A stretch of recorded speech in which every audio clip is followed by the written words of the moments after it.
everyone, and welcome back to the 6th episode of Innovation Circle, our live podcast where we sit and talk about different aspects of transformative innovation.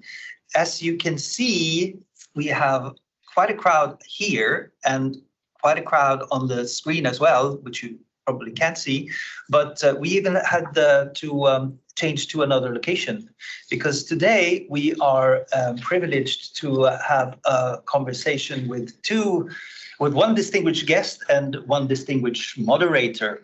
And what we're going to do today is to put, as you all remember, we had a discussion on the aspect of demand side, how you stimulate the demand to support the acceleration of transformative innovation last week. And we've covered many different aspects of transformative innovation. Today, we're going to do something that we haven't done before, and we're going to focus a little bit more on directionality. What is the strive for transformative innovation is obviously to reach some sort of sustainability, and the explicit sustainable development goals. They are sort of the explicit goals by which we strive for. However, there is something interesting with the sustainable development goals is that they are also under, just as transformative innovation itself, under continuous discussion and continuous elaboration, and sometimes that manifests in actually the rewriting of the very goals. And the question is to what extent that actually then feeds back to the innovation process, the transformative innovation itself, and what implications it also has for us working with it. And now we're sitting here in the UN, and there is also a discussion going on about the inner workings and the operation of the UN itself. So that's kind of two topics here today that has everything to do with transformative innovation. And that is what we're going to dive into. What is also makes this episode a little bit more, even more sort of particular today is that it actually coincides with the principal meeting on this within this commission, that is the Regional Forum for Sustainable Development. This is actually going on right now as we speak. So with lots of events, lots of side events, lots of discussions coming from all the member countries and also affiliated, institutions and think tanks and so what. And with that said, it's actually very much a privilege to have convinced our Deputy Executive Secretary, Dmitry Mariyasin, to host this and moderate this session, because he comes with direct sort of insights of what's going on in the corridors. And also, we will have the opportunity to talk to Dominique Foray, who is a professor of economics at the École Polytechnique Fédérale de Lausanne, and also a member of the Swiss Science Council. And he's going to be here tomorrow in one of the panels talking about these issues. So this is the framing. This is what we're going to do today. We're going to turn our attention a little bit more to the question of directionality from our perspective, and how this actually manifests in the discussions outside here in the House, and and how that transforms into our discussion on innovation and transformation of society. So with that said, I leave this open to you. I shouldn't speak more. Let's make sure that these two gentlemen have their time. Thank you very much, Mikael. It's my great pleasure to moderate today, and it's a real honor to be here today with Professor Dominique Foray. If you allow me, Dominique, so that we can keep our conversation informal, focused on provoking thinking, and I hope that we'll have also a conversation with the members of the ETI network who are connected online. Warm thanks to all of you for finding time to be with us. Mikael already introduced Professor Foray. Dominique, before we start, what is the most proud moment of your career? What is something that you would say, I did it, it was amazing? What would you say really is a matter of pride for you from the professional, research, academic, or any other perspective? Thanks, Dmitry. Actually, this was yesterday. No, on Tuesday. Yes, yesterday actually this was, because I made my teaching actually.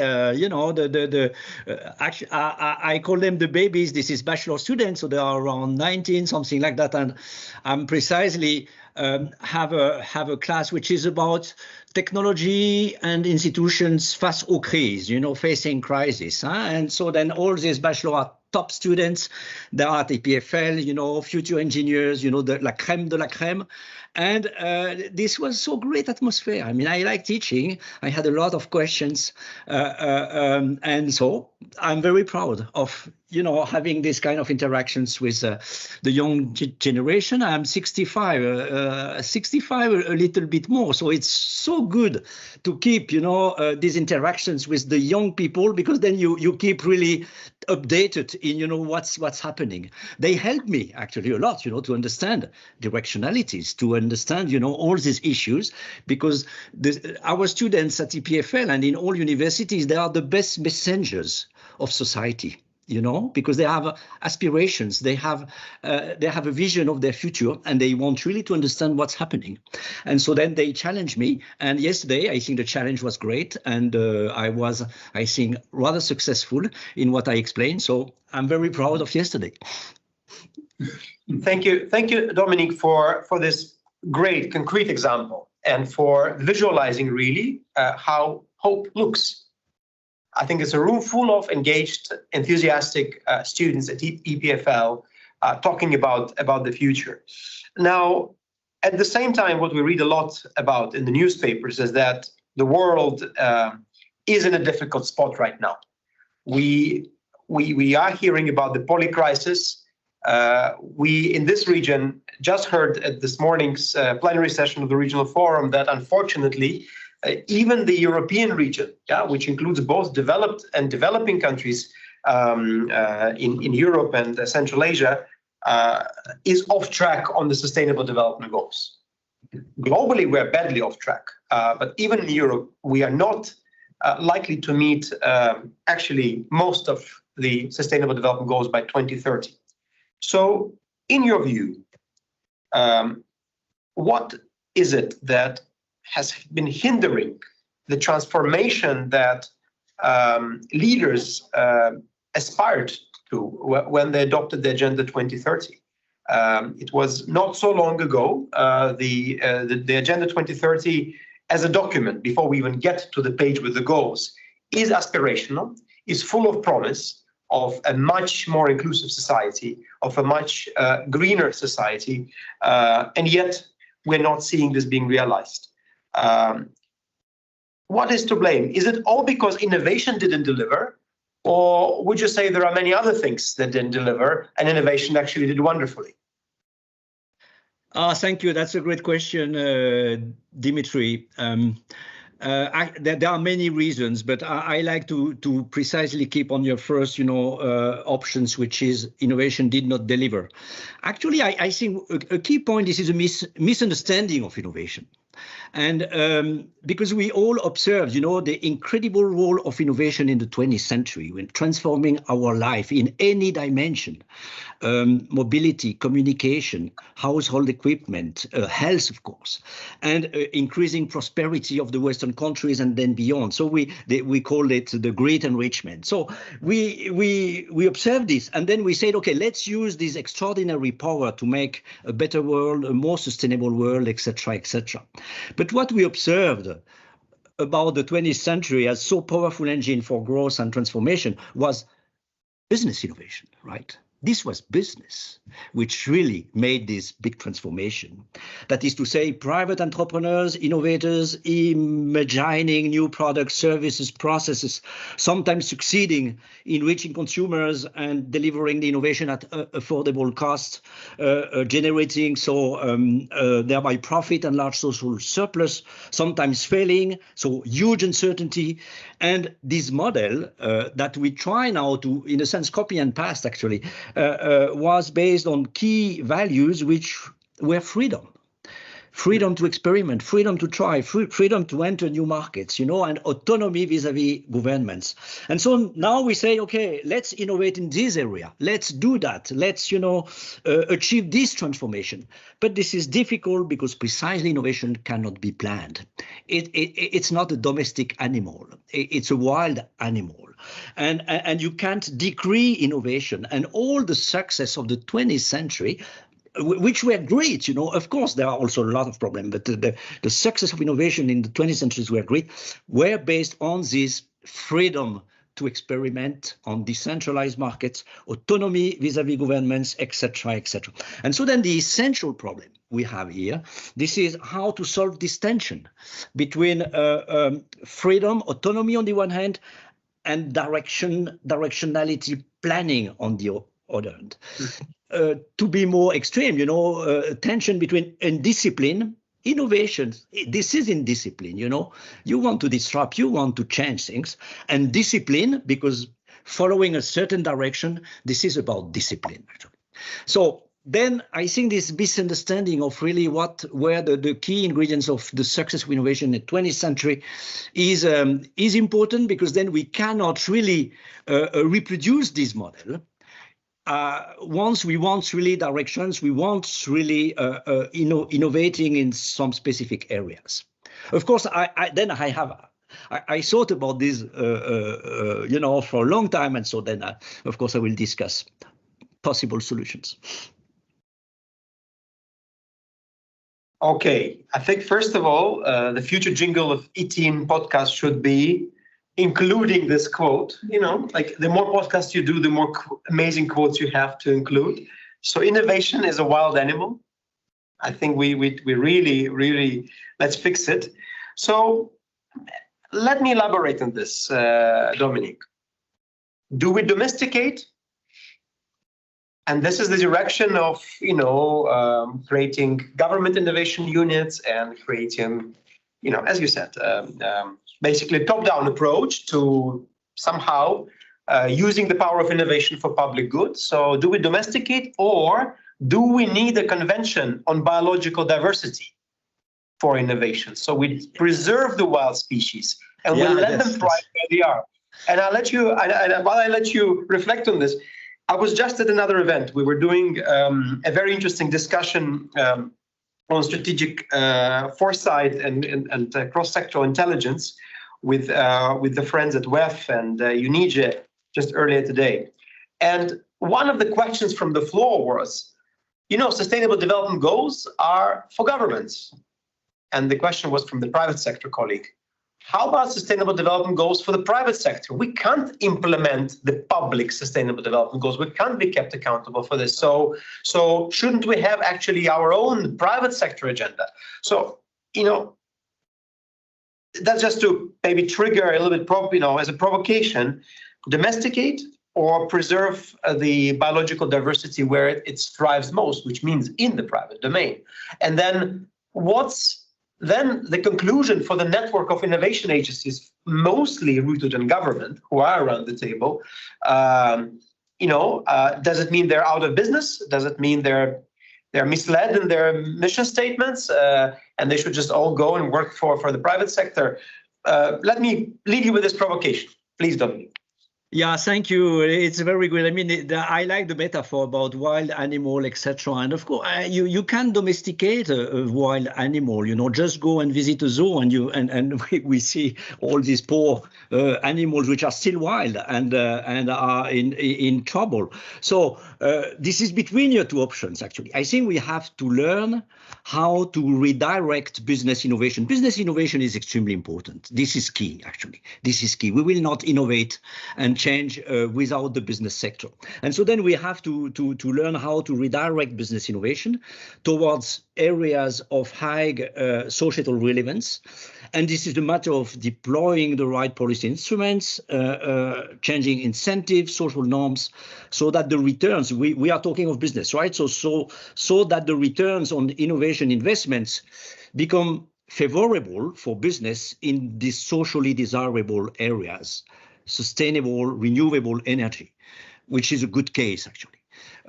Healthy foods, another good case, and so on and so forth. And I think we have three in a sense, steps here. The first, this is the narrative.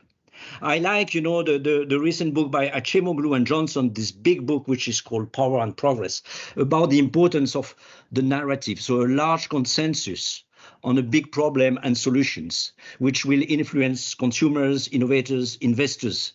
But installing the narrative, we know that it's very complex and difficult. Actually, this is part of your job, I think. There is no recipe. The narrative on climate, on energy, I mean, took decades to be put in place, and is still fragile, actually. An interesting contrast is that the narrative on COVID pandemic, you know, was installed within 1 week. So this is interesting to see the contrast. And so then this narrative, the easiness to have the narrative, etc., is depending about how stressful is the crisis. First, second, whether the transformation which is suggested generates winners but also losers, and how strong are the scientific evidence, and how society is ready to get to treat this scientific evidence, and whether the solutions are rather simple, like just a vaccine, or very complex, like, you know, in the climate. So all these things makes the narrative probably difficult and complex, but this is really a big issue, actually. And so that's the first point. The second point is, because we are talking of business, this is about repairing markets, which means that when we talk of markets institutions, a key problem is that the existing polluting technologies, for example, or unhealthy food products, are sold at a price reflecting all costs, as we know. So all costs, including the social costs, environmental costs, etc., etc.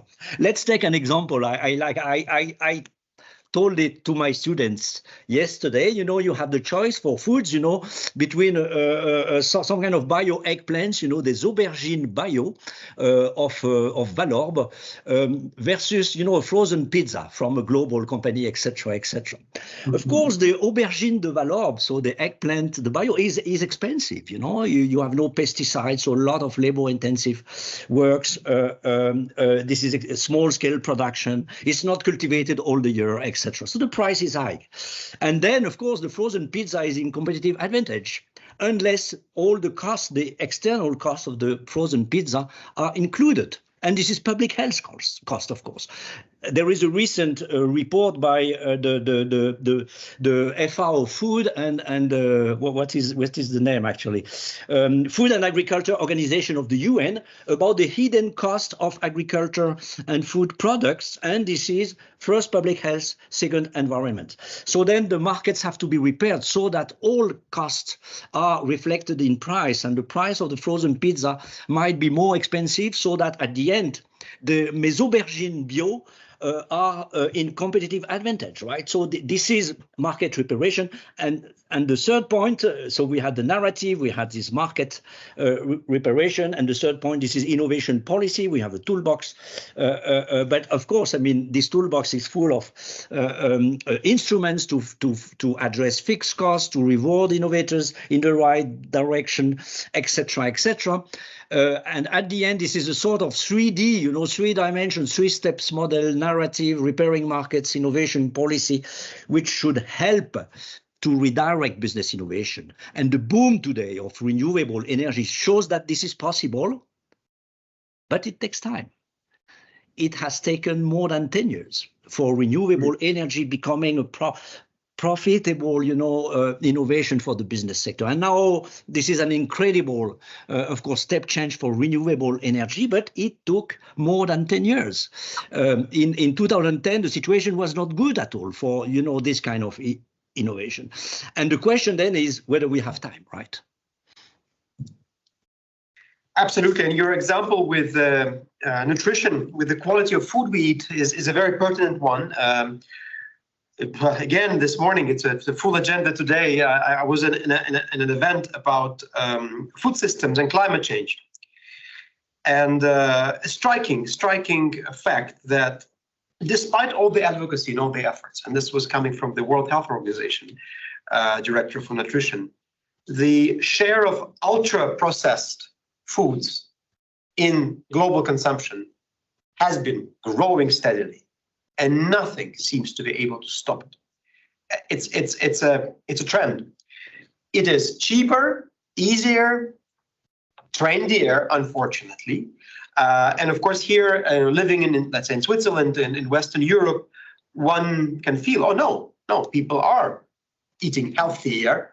However, we shouldn't forget that we are in the bubble and that the world out there operates on a very, very different sets of incentives. So I really take away what you say about incentive structures and the three bits: the narrative, the pricing, and the innovation policy tools.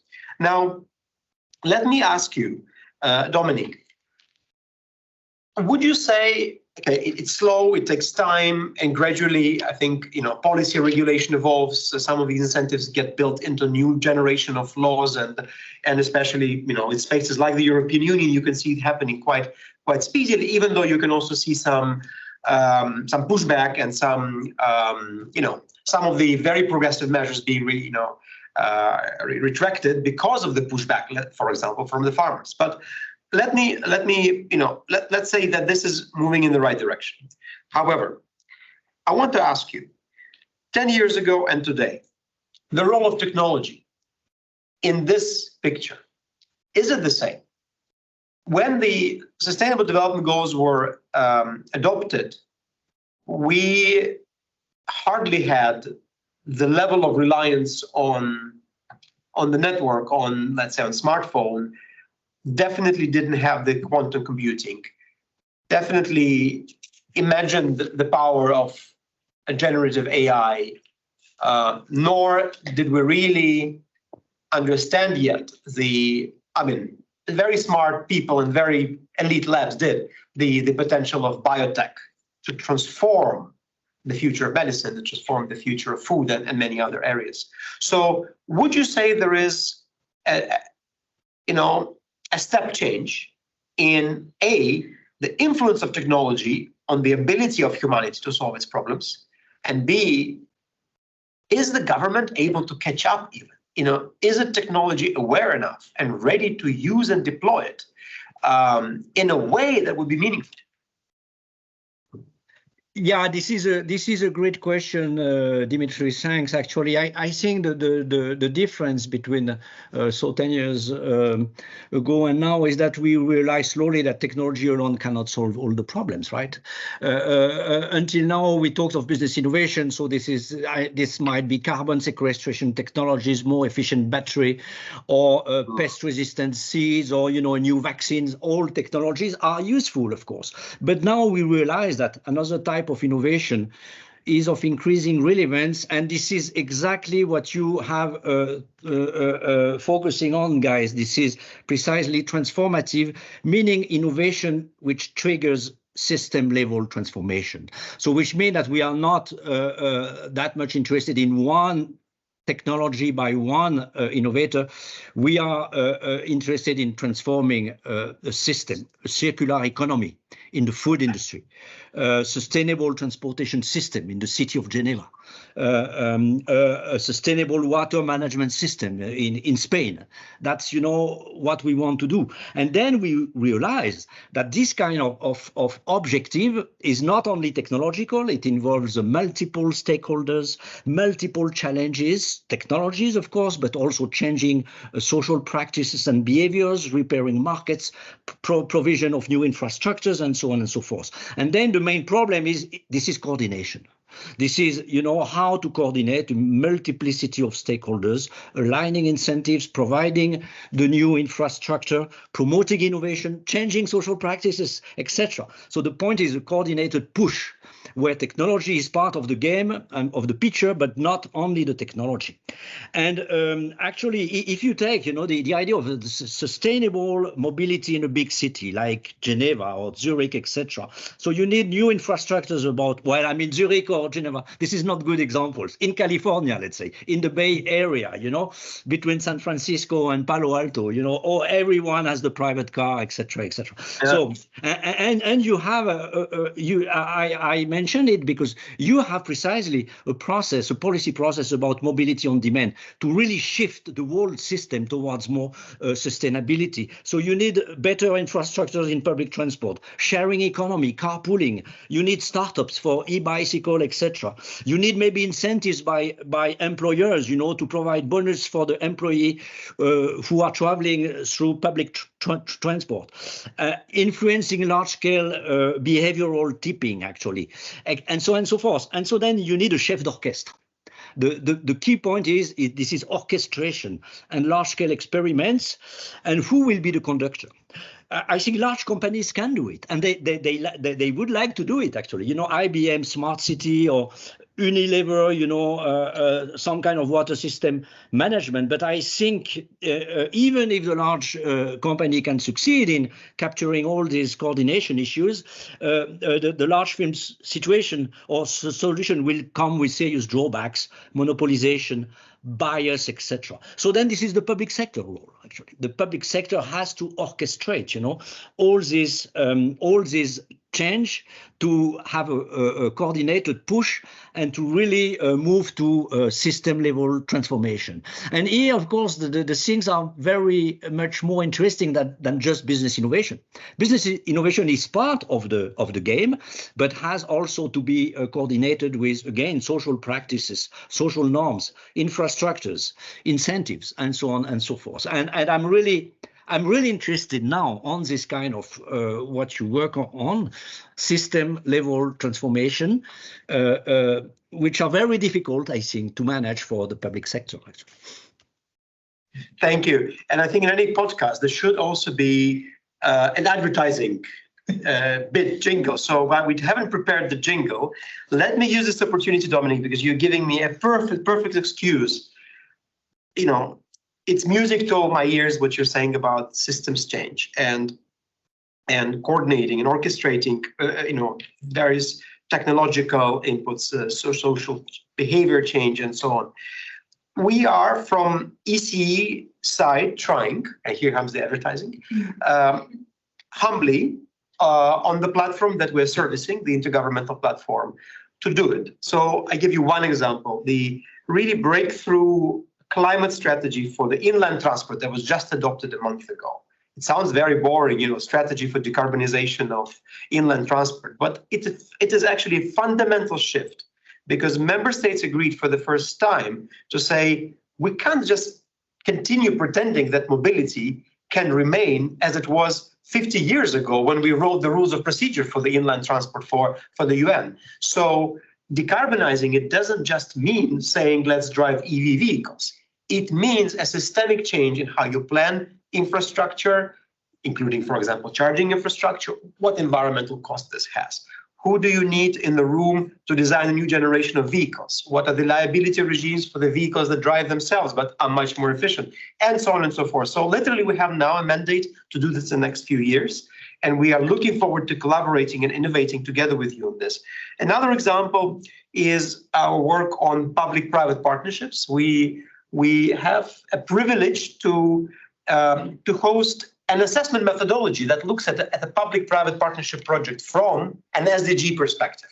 And it's very tough because for financiers to say, actually, I have to consider the social effect of the road I'm building or the environmental footprint and do it all together with the economic analysis in a structured way is tough. But the Pierce methodology that we've developed does actually precisely that. And we see more and more uptake. Now, so that was so much for the advertising of EC. Now, the challenge with all these wonderful regulatory shifts and big strategies adopted by the UN and the methodologies that are perfect, and then life is imperfect.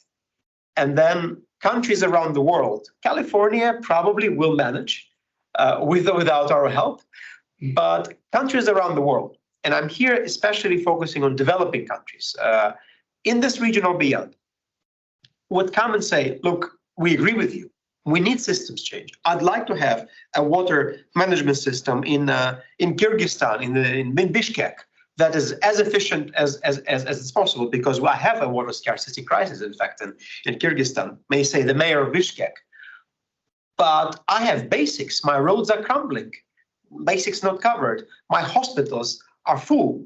And unfortunately, I don't have a luxury of offering organic foods to my kids in school, because I can barely buy the packaged ones. So, and it's a tough one, Dominique. It's the whole dilemma of whether or not the cutting edge approaches, the really sometimes blue sky thinking, that we're talking about here, and the reality of developing countries where basic poverty, inequality, and infrastructure gaps are still massive. So what's your take on that? Actually, this is, of course, a big issue, Dmitry, and this is about your pact, right? I mean, the idea of the pact is to take care of the asymmetric position of various countries vis-à-vis the transition and the cost of the transition. Innovation is expensive, is always expensive. The fixed cost of developing new technologies, of changing social practices are high, actually, as well as all other costs. And so then, I mean, I am not very creative here. I mean, the transfer of technology is absolutely crucial and should work in an efficient way. I have so many, we can have hope, just from EPFL, I know so many labs which are working for transferring technologies to, the developing world, actually. And so this is, of course, a key issue, as well as generating some sort of financial tools, to finance the required new infrastructures, etc., etc. The toolbox of, new financial engineering tools is very rich, actually, like the social impact bond, etc., to attract private investors for investing in these countries. And it works, actually, in many dimensions. So again, we have to recognize this asymmetric position, and of course, providing a lot of supports to this country, so to organize their transition. And this pact should also recognize the fact that you have winners and losers, actually, including in the rich countries. We know that with les gilets jaunes in France and the agricultural crisis everywhere, so, and winners and losers. I mean, even a good innovation has cost, even a new innovation we are thinking, that's really great for our future, has cost. It generates creative destruction, which means that, of course, I mean, a lot of regions and territories with the old specialization about mining, fossil fuels, etc., are really in big crisis. I'm part of a project for all the countries close to the Danube, where they have to really manage their transition from coal mining, etc., to new things to do. It's really, it's difficult. So creative destruction, also even good innovations are generating negative externalities. Think of wind turbines, wind turbines. Everybody likes wind turbines if it is not in my village, as we know. So all these things have to be compensated, etc. So we have poor and rich countries, we have winner and losers, and of course, I mean, it's complex to manage, of course. Thank you, Dominique, and I fully agree with you. And it was very interesting today at the Regional Forum. The delegation of Turkmenistan made a very interesting proposal to focus on circular economy and to establish a global circular economy innovation fund. To have this coming from an oil and gas exporting country, that is a country in transition, and may not have been seen before as a champion of circularity, but has really picked up this agenda, I think is really welcome news. We, by the way, have seen in ECE, and here is I think also a reflection and kudos to the team, that circular economy is a very interesting movement that has a natural tendency to bring stakeholders from across the board together, because this is not about environment. This is about changing business models and also about behavior of consumers. So we really hope that more innovation that is also coming from developing countries can happen in that space. Now, you mentioned the Pact of the Future and the Summit of the Future, where we expect the Pact of the Future to be adopted. Now, a lot of attention is on that. It's the trending keyword of 2024. Of course, nothing will materially change in the world once the pact is adopted. It is just a document, and moreover, it's a document adopted by consensus of 193 member states, hopefully, which means it will be watered down because you cannot reach consensus easily at the UN. Now, what you mentioned is key. It is an attempt to create a narrative that actually reflects multiple realities. And it might mean that some of the really progressive language on the futures of this world, on the tough governance challenges, on the need to rethink the way we deal with challenge of peace, may not make it to the pact. Now, what can we do to have more voices in that pact that are apolitical, that are not about geopolitical groupings, because this is right now the conversation at the UN, but that are about scientific facts, that are about the power of science and technology to actually alter the course that humanity is on? And can we find formulations? Can we find narratives that are understandable equally? I would dare say, let me pick a country, hopefully not offending anyone, in London and in Bishkek, and in Palo Alto and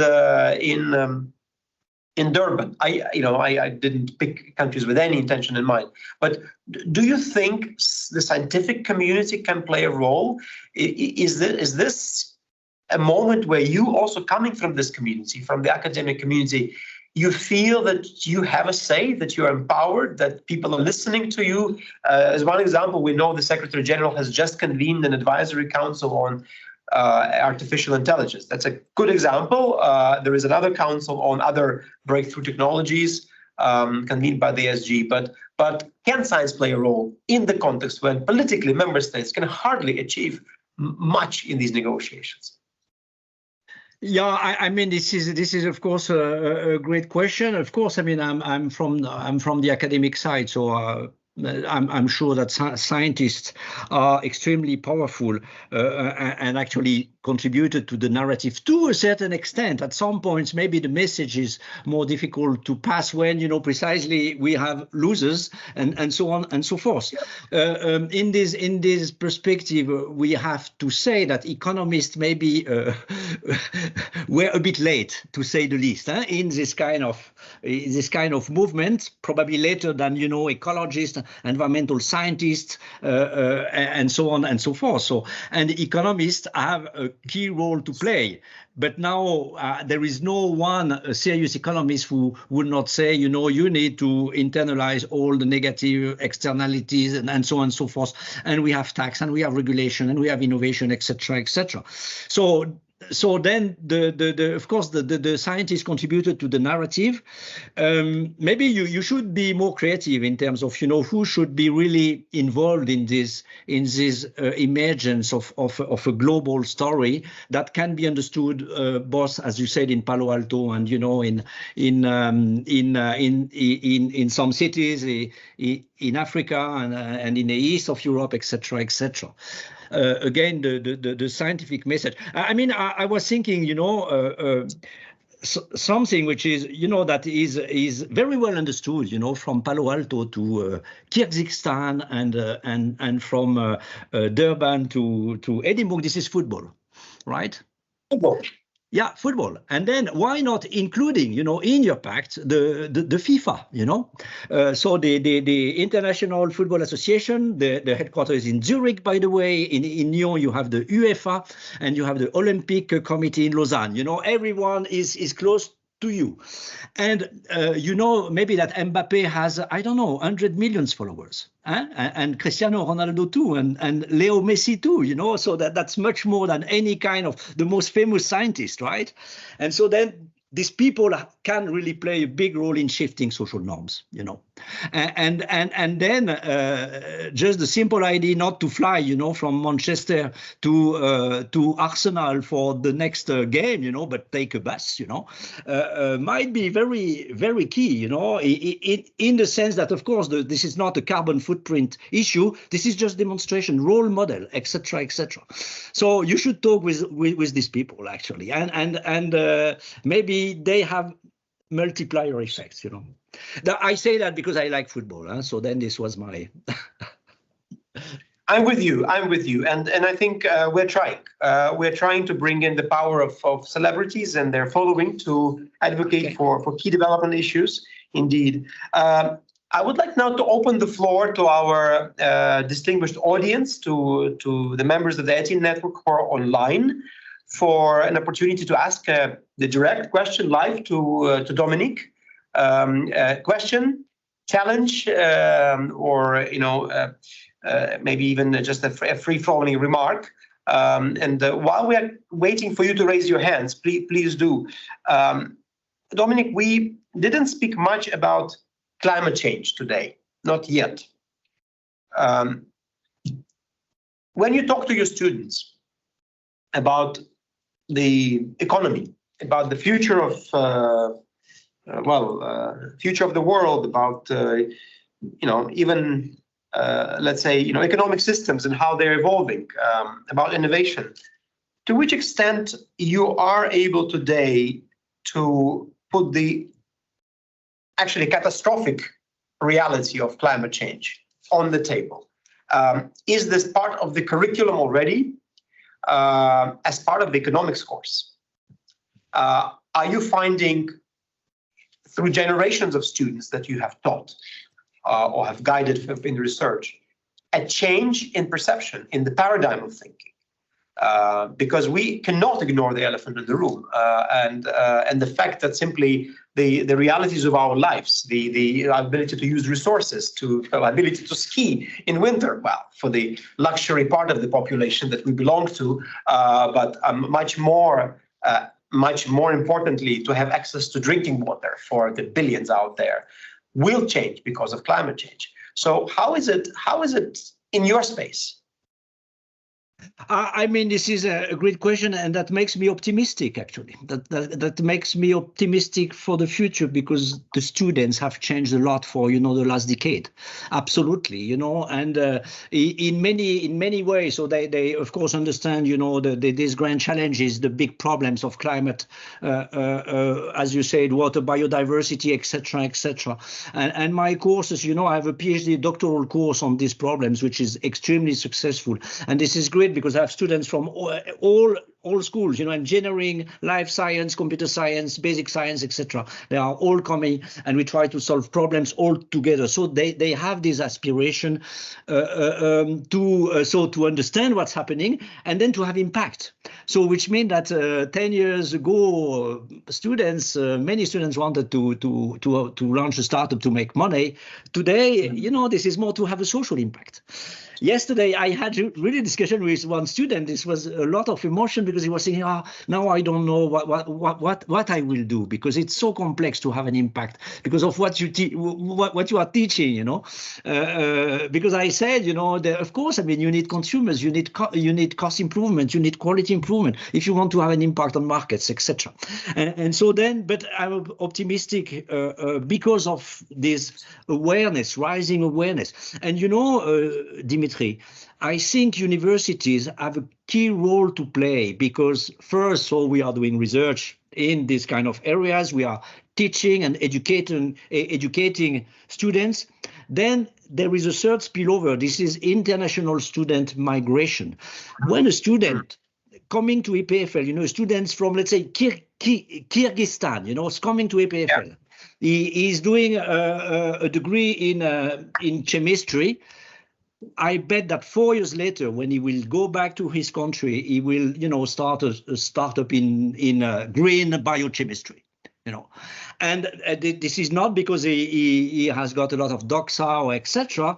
But he talked with his friends. Actually, he's participating to social events. He's going to the coffee shops on EPFL, and all these things change these people a lot actually. And so then we have this kind of spillovers.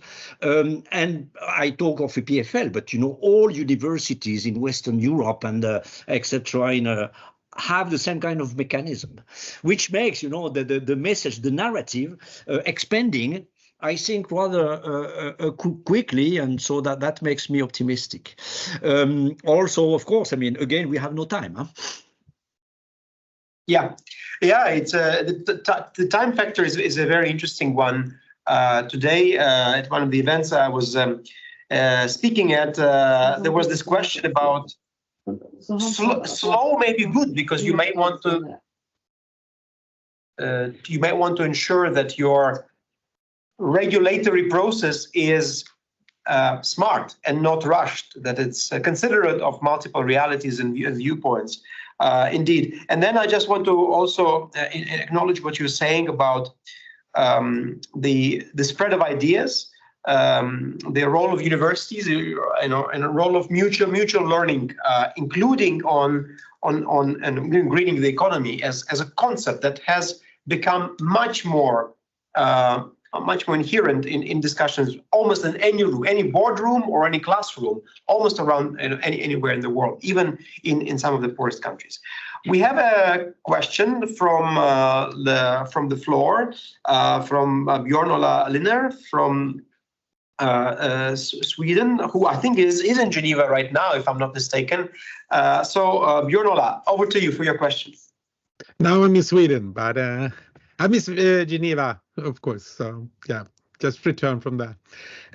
Thanks so much for a fantastic, both of you. This has been a fantastic discussion, very, very giving a lot of ideas and thoughts. So besides my interest in society transformations that you have discussed today, and being part of the ETI network, I lead a research program on geopolitics of sustainability, and just returned from a program conference there. So hence my question is that I would like to hear your views on the geopolitical challenge. We see a sort of a rivalry around the green industrial policies around the world, but also, so that is one aspect that we see the sort of the geopolitical challenges. So when we talk about innovation and the systems transformation, I think this is just what we need, and it very much emphasized when we speak of climate in the global stocktake that was discussed at COP28 and so on. But we also see this sort of industrial rivalry that I think might affect or create a challenge for what you just have discussed. So I would like to hear your views on that. And on that note, we also see a pushback from fossil fuel incumbents. We know that Saudi Arabia pushed heavily against including the language of transformation in the COP28 decision, the UEA outcome, and are creating new sort of business deals with or contracts with countries in Africa and so on. So while there is hope in what you describe in the innovations that we can see, we also see a strong pushback. So I'm sort of a bit concerned that how we will see a spread of this around the world. You'd address sort of the challenges in the low and middle income countries, but just yeah. It's not much of a question, just more of a, I would like to hear your views on that. Thanks. Absolutely. Yes, a very important point. I'd like to collect a few more because we will have now this round of questions, then back to Dominique for quick reactions, and we'll have to wrap up with the game as per usual. But we have a hand from Stephanie Engelhardt. Please, over to you. Thank you. Yes, I like the discussion, and I'm very I agree with Dominic, who said innovations are expensive at the first time. When you scale up, it's more cheaper, but the first time it's very expensive. And I think there's a huge problem because nobody wants to pay the money. So there's the demand side. They want the solutions, but they don't have the money to buy very expensive products, for example. There's the investor side. The investor side only want to invest in innovations who's still on the market or reach the market.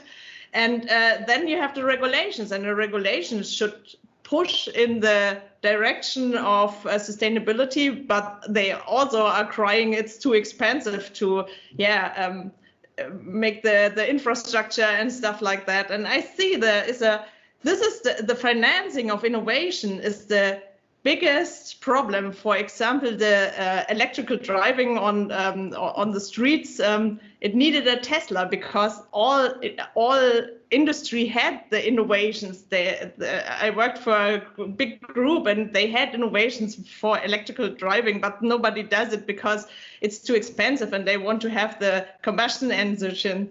So I see this from the industry side. So I'm very interested how is what do the science side say to that problem of the financing of innovations? Thank you very much, Stephanie. I mean, you're getting very easy questions for the last 3 minutes, Dominique. So geopolitics, financing. Let's get the third one. I'm sure it's going to be in that league. Leonard Keller from Cambridge University. Please, Leonard. Thanks, Dmitry. And thank you, Dominique, for a very interesting talk and set of insights. I'd like to dip into one specifically on the topic of narratives and the comparison of experiences during COVID versus climate change, sustainability, and so on and so forth. And I was very taken with your point about how the narrative embedded itself within about a week in COVID, whereas in sustainability, we seem to be doing much, much longer timelines and horizons. I'm just wondering, are there lessons from the experiences of COVID in terms of how to disseminate and embed a new narrative across systems and across societies very, very quickly that we can adopt within sustainability? Or is the problem that COVID was essentially a tame problem, sustainability is a more complex, more wicked problem? Are there no lessons at all that we can bring forward? Thank you. Thank you, Leonard. I'll have to close the list of questions at this and ask Dominique to give, elevator pitch style, really one-liner answers to these three excellent questions. Dominique, over to you. Okay, thank you. So maybe with I can start with Leonard. Actually, I think the parallel between COVID and climate narrative is very interesting. And I met a great scientist, high reputation in Switzerland here. And she said, let's hope a real disaster, in climate, but a real one, like a hurricane, on the city of London, right, where you have all the investors, and then the narrative is getting to be built rapidly. So, and this is exactly, the lesson from COVID, but I don't think we should hope that. The other point about the narrative is that, the solution was clear, actually. The solution was clear. This was just a technology, right? Of course, I mean, the consensus was not full, but I mean, most of the people agreed of this. The solution was a vaccine, right? While for climate, the solutions are much more complex. So that's really about these ideas that we can think of. So thanks, Leonard. And then on Stephanie, of course, I mean, there are many issues here. Yes, innovation is costly. First, business innovation, in a sense, has to be funded through, internal cash flow of large companies and through VC for the small one, etc. Now we have principle for responsible investments, agreement and norms, etc., which might help to finance the right kind of innovation. And I think it is important. Then you have social innovation, which means that where there is no business case at all, we should not give up. And social innovation means, innovations which has to be funded by other kind of mechanisms, philanthropy, governments, and so on. and so forth. But I mean, of course, I mean, it's very short, and we can continue the discussion later if you like it. And finally, about Björn, I think it's a very good point. There is a good point about this green industrial policy and the global race. It will decrease. Actually, this is related to Stephanie's issue. It will decrease costs. You know, the fixed cost of innovation, the per unit operational cost, everything are going to be reduced for, you know, important innovations in the green transition, and that's fine. But of course, then, you know, it's a bit the issue is that we should also take care not only on technologies, and it seems to me that social norms, how social norms can shift, it is extremely important, and governments should learn how, you know, to manage this, you know, because there was an article in Le Monde today or yesterday, you know, to decarbonize aviation. We need not only to rely on technologies, right? We need to reduce traffic. And that's about social. Of course, you have an economic instrument. This is tax, you know, of course, you can price tickets, etc. But this is also an issue of tipping points, you know, the tipping points where people will change their behaviors. And that's really a sort of an unknown territory. We don't know really how to do this. And that's really a key point. I'm finishing, Dmitry, with this great, you know, Dick Nelson, great economist I like, very old grandfather of everything in my field. He said, you know, why my country, so the US was able to land a man on the moon, but is not able to solve, you know, problems like, you know, the ghetto or now the problem of obesity and so on and so forth, because these problems are social problems. And we not just engineering. Landing a man on the moon was just technologies. And so then governments, and that's your agenda, I think, is really also to teach government not to have co-process of producing the knowledge how to shift social norms, social practices, etc. And it's much more difficult than to manage technologies. Well, with this really important point and this quote, we finished today's discussion. Before we move to the game, I'd like to really thank Dominique and all of you, but Dominique for your wisdom, for your provocative points, for sharing with us. I think generally an inspiring picture, generally a picture of hope that I think feeds on the energy of the young generation of researchers and students that you interact with. We will need to make sure that we can observe the wild animal of innovation in the wild, ideally, while of course learning from it and making sure that social innovation is really part and parcel of how governments tackle the very, very complex issues of sustainable development that remain largely unsolved today.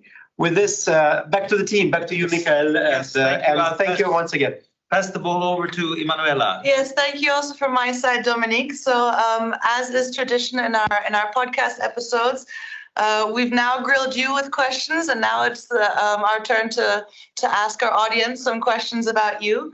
So the game is we have two lies and one truth, and I am submitting now a poll in the chat, and you can see the statements here. So I'd kindly ask those here and online to please indicate which statement do you think is true about Dominique.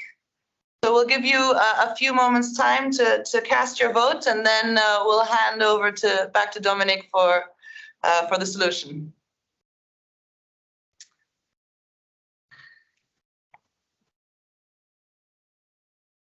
Okay, the responses are coming in. I see that it's fairly equal, actually. We have a tie, so Can you show it, or it's in the chat. So we have 40% now think the first statement is true, and the second and third 30%. So Dominique, please tell us which one is true. Yeah, thank you. It's a very nice game, actually. So the first statement is wrong because there is a difference in Switzerland between the University of Lausanne and the EPFL, the École Polytechnique Fédérale de Lausanne. and no, but this is interesting because, you know, this is two levels of governance and funding, actually. Universities are funded at the cantonal level and report to the cantonal state. So for the University of Lausanne, this is the Canton de Vaud, while the École Polytechnique Fédérale Lausanne and Zurich, they are funded by the federal level and are reporting to the Confederation, actually. So this is this kind of, I wanted just to show this point. And of course, the École Polytechnique Fédérale Lausanne and Zurich are really les bijoux de la couronne. This is really great institutions. And the second, so Merkel, this is true. Actually, I was very proud to be advising her for innovation and research, actually. And this was by the time of the first Ukraine war between 2014 and 2018. I was in this Expertskommission für Forschung und Innovation. So we met her many times in Berlin in the Bundeskanzleramt, and I really admired her, actually, because, you know, this was a time where she had to call to Putin every day, but then she took care about our report on innovation and she discussed with us, and I found it extremely admirable, actually. And the third one is wrong. This was just the idea to, you know, have a thought to Paul David, because I made my postdoc at Stanford, actually, and I was supervised by Paul David, who passed away last year. Actually, he was a great supervisor, and he really taught me a lot about innovation, path dependence, economics of science, etc. Voila. Fantastic. You really, I personally love this kind of game in the end, because you always learn something unexpected about the participants. Let me tell you, Björn Ola, who asked one of the questions, he has my favorite now of truths. He was actually caught in former Soviet Union for smuggling Bibles. I think that's the top so far. Besides, myself, I did my postdoc at MIT, so it was kind of, yeah, there you go. Thank you so much to the both of you. This has been really interesting. I think this has been a sort of a unique and very episode for us, because it's really thanks to the both of you. We've seen the insights from the floor. Your references to what has been discussed is actually refreshing, particularly when you put it in context to the discussion, let's call it the academic framing of it all. And so we got empirical evidence, we got nailed the critical issues that are important for us in the network to pursue. So thanks for that, Dominique, it was great. And actually, I also wanted to pick up, Stephanie, you will have a lot of financing in the next episode, because that one is going to deal exactly with financing. And we're going to have, just making the advertisement here, we're going to have Victoria Shaw from Tipsy moderating a discussion with Johan Schott and Roberta Benedetti del Rios, who's an investor. So then we also will have the meeting between the research and the analyses with the actual practitioners. So all of you, very welcome to the next episode in 2 weeks. And thank you so much again to Dmitry and to Dominique. Excellent. Thanks. Thank you. Thank you very much. Bye. See you tomorrow, Dominic.